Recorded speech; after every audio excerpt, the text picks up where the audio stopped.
At a Catholic Mass on Sunday in New York City, the pastor, a man called Kenneth Bowler, asked attendees to join him in a new kind of catechism, one for racial justice. He led a prayer denouncing white privilege.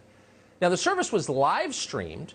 There were images of George Floyd and other holy people. Watch. Do you affirm that white privilege is unfair and harmful to those who have it and to those who do not? Yes. Do you affirm that white privilege and the culture of white supremacy must be dismantled wherever it is present?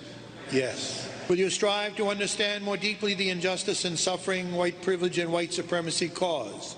Yes. Will you strive to eliminate racial prejudice from your thoughts and actions so that you can better promote the racial justice efforts of our church? Yes.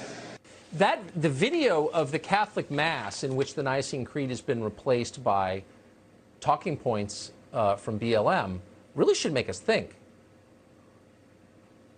Well, it's stroking violence, if I can coin a phrase. I'll be honest with you, if they had a swastika on the altar, it would be no different. Christians have always been at the forefront of fighting racism and slavery. There is no question about that. And we need to understand that the civil rights movement in this country and the abolition movement in Europe and in this country was led by Christians. What we're seeing here is something else entirely. The people who are using these new terms, systemic racism or white privilege, these are Marxists. These people not only don't believe in God, they hate God, and on the website, the BLM website, they reject just about everything a Christian would say. So what they are doing now, it's a power play. They want to hollow out the church from the inside because the real church is their enemy. This kind of a church that will do this kind of nonsense, of course, is perfect for them.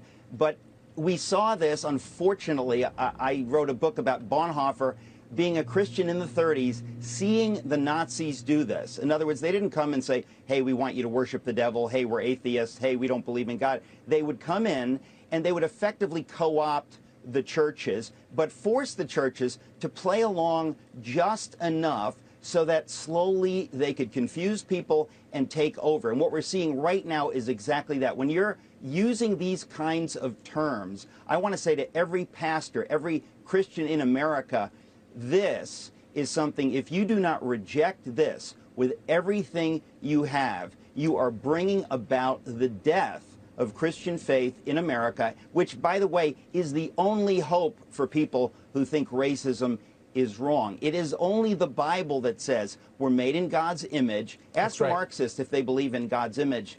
Ask, what did Karl Marx say about racists? He was a vicious racist, Karl Marx. So Marxists are just doing this to get power. They have no values. They couldn't care less about whether we're made in God's image. They don't believe in it. But they are using pastors like this and churches like this. And listen, there are many good Christians and good pastors who are going along with this, thinking they're doing a good thing. I want to say to them, you're riding on the back of a tiger. That tiger will eat you. That tiger hates you and is using you right now. This is a warning to every American. That is what's going on. I write about it in my Bonhoeffer book, and I've talked about it, but it is absolutely chilling. That video and what I read in the article, absolutely chilling. They're taking over churches. Don't let it happen to your church.